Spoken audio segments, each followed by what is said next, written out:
If you feel a little awkward when it comes to making new friends, know that you are not alone.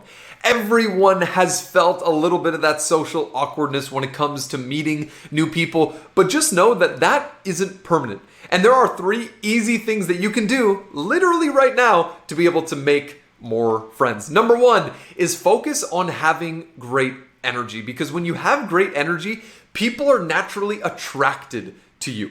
Number 2 is put yourself in environments that give you opportunities to meet new people. Go to events, go to meetups, put yourself out there, because when you do, you will gain exposure to new people you haven't even met yet. And number 3, this one seems really simple, but I promise it is the most effective. Just say hi.